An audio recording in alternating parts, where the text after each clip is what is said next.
Okay, where do I begin?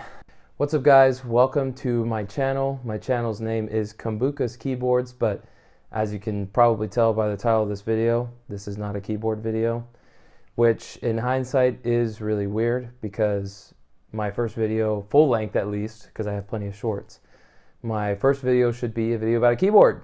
And keyboards I do quite like. For example, this is one of my favorite keyboards. I do not have a review video recorded for this yet, but it's on its way. And I got the cool mouse with it too. But that's going to be another video. That is not this video. In this video today, we're going to talk about the first DSLR camera that I ever purchased for my own personal use.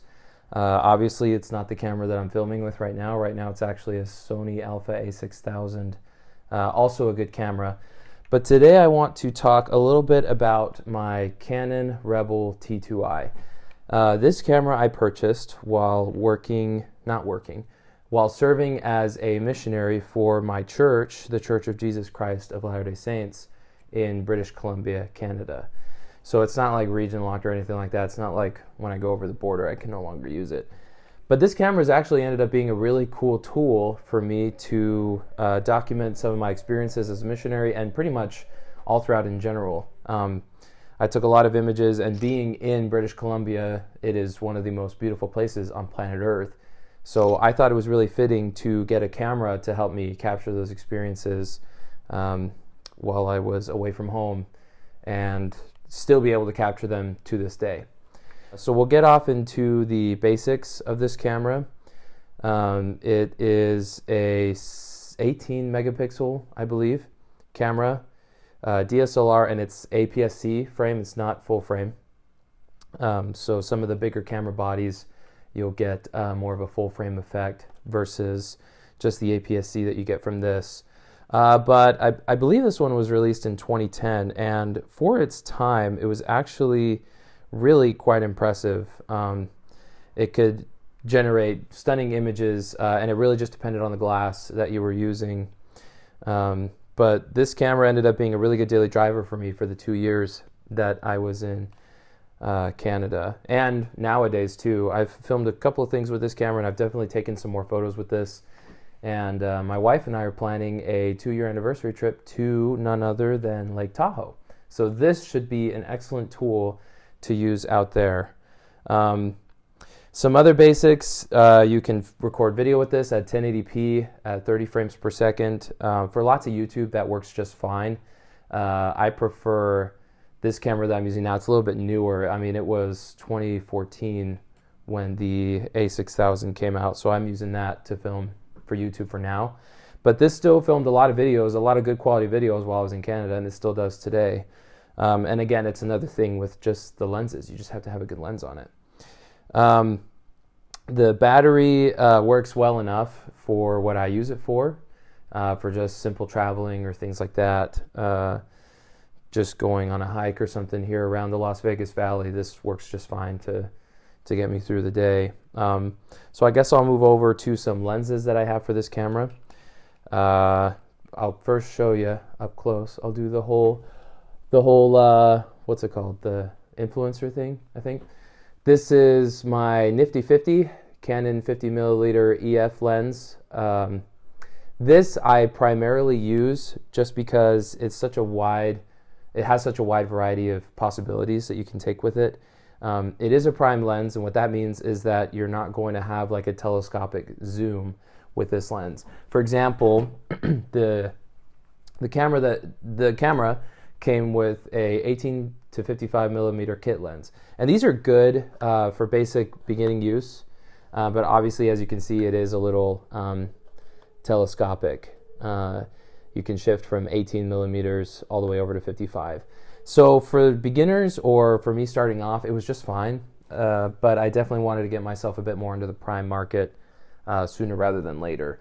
And there's no better entry to that, I reckon, than the Nifty 50, which is a great lens.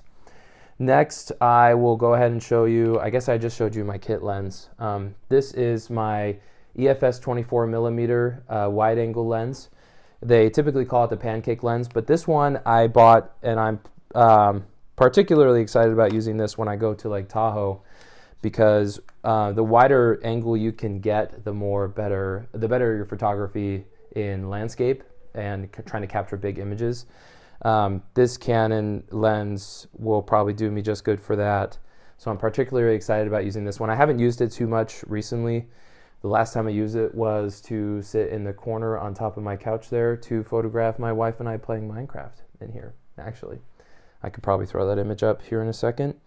But I'm particularly excited to use this lens. And for being a camera that is already, I mean, I said 2010, right? For a camera that's already just about 15 years old, this thing still does a pretty good job of taking high enough quality photos, at least for me as a beginner. I'm not a professional by any means necessary, but this camera still does a really decent job of capturing what I want it to capture enough in a way for me to edit it and make it look a little more unique and more fitting to my style. I noticed, especially when I was in Canada, that I was more of a scenery or a landscape photographer. I don't really typically do very well with portraits, which is what your 50 millimeter is going to be exceptionally good for, just because you can reach a f-stop of like 1.8.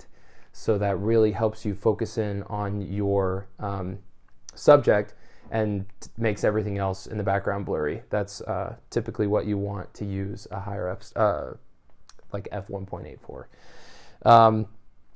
And for being a 10-year-old camera, when I bought it back in 2020, that's when it would have been 10 years old. In 2020, I wasn't really anticipating much out of the camera. I just wanted something that I could capture some video and photo with. But over time, to be completely honest, color me impressed. This is a great camera. You can probably pick these up online for about, I want to say like 120 to 150 bucks.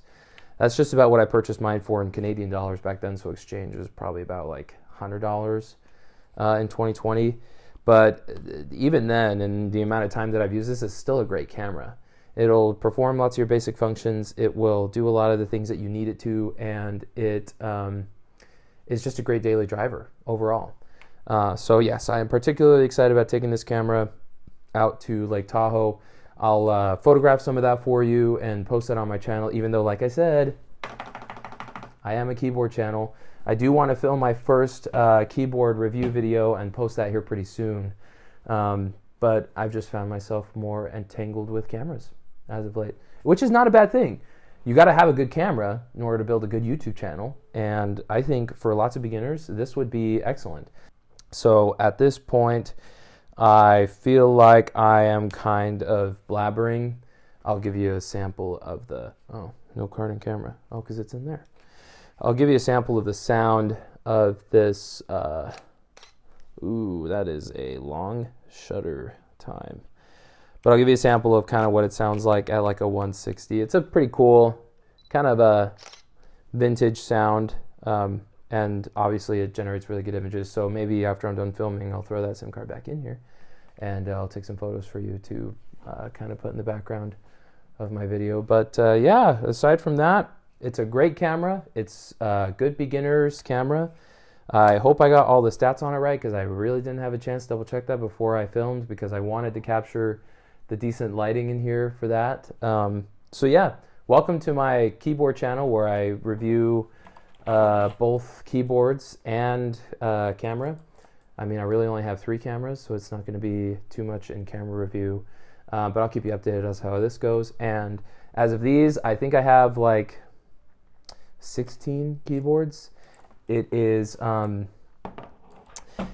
too many, but I love them and I think they're great.